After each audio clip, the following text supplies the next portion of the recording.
দীর্ঘদিনের সহযোগী সের্গেই শোইগুকে প্রতিরক্ষামন্ত্রীর পদ থেকে সরিয়ে দেওয়ার ঘোষণা দিয়েছেন রাশিয়ার প্রেসিডেন্ট ভ্লাদিমির পুতিন। সের্গেই শোইগুর জায়গা নেবেন অর্থনীতিবিদ আন্দ্রেই বেলোসভ। এক যুগ পর পুতিন রাশিয়ার অন্যতম গুরুত্বপূর্ণ এই মন্ত্রণালয়ে একজন বেসামরিক ব্যক্তিত্বকে মন্ত্রী হিসেবে নিয়োগ দিতে যাচ্ছেন।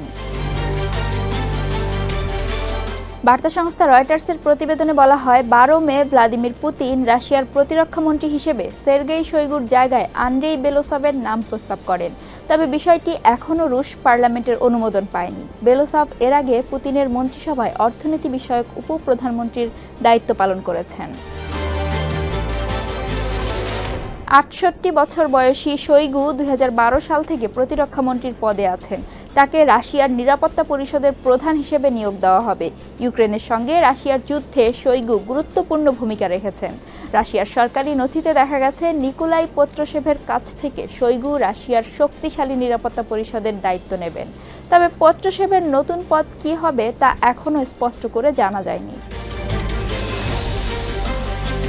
রুশ প্রেসিডেন্ট পুতিনের সঙ্গে শোইগুর ঘনিষ্ঠ সম্পর্ক রয়েছে।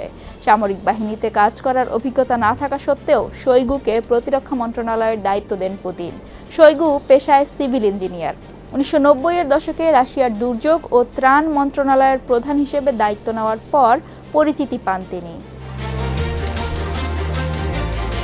২০২৩ সালে রাশিয়ার ভাড়াটে যোদ্ধা সরবরাহকারী প্রতিষ্ঠান ওয়াগনারের প্রধান ইয়েভগেনি প্রিগোশিনের সঙ্গে শোইগু বিরোধে জড়িয়েছিলেন। প্রিগোশিন বারবার শোইগুর অযোগ্যতা নিয়ে প্রশ্ন তুলেছিলেন এবং ইউক্রেনের বিরুদ্ধে ওয়াগনারকে কম অস্ত্র সরবরাহের অভিযোগ করতে থাকেন। প্রিগোশিন তখন রাশিয়ার সেনা নেতৃত্বের বিরুদ্ধে স্বল্প সময়ের বিক্ষোভে নেতৃত্ব দিয়েছিলেন।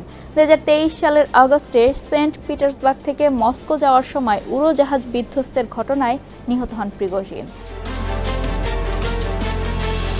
শোইগুর জায়গায় নিয়োগ পেতে যাওয়া বেলোসভ একজন অর্থনীতিবিদ।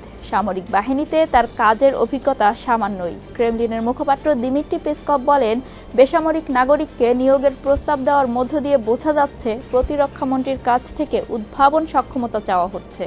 দিমিত্রি পেসকভ আরও বলেন, ১৯৮০-র দশকের মাঝামাঝি সময়ে সোভিয়েত ইউনিয়নের অবস্থা যেমন ছিল, রাশিয়ার অবস্থা তেমন হয়ে যাচ্ছে। ওই সময়ে সোভিয়েত ইউনিয়নের জিডিপির একটা বড় অংশ সামরিক খাতে খরচ হতো। তখন রুশ সশস্ত্র বাহিনী ও আইন শৃঙ্খলা বাহিনী তাদের মোট জিডিপির ৭.৪% খেয়ে ফেলত। তার মতে, যে ব্যক্তি উদ্ভাবনকে যত বেশি গুরুত্ব দেবেন, তিনি যুদ্ধক্ষেত্রে বিজয়ী হবেন। পেসকভ বলছেন, দেশের সামরিক বাজেটের সঙ্গে জাতীয় ব্যয়ের সামঞ্জস্য বজায় রাখা এবং দেশের সামগ্রিক অর্থনীতিকে আরও ভালোভাবে সংহত করার বিষয়টি নিশ্চিত করতেই পুতিন প্রতিরক্ষা মন্ত্রণালয়ের দায়িত্বে একজন বেসামরিক অর্থনীতিবিদকে নিযুক্ত করার প্রস্তাব দিয়েছেন।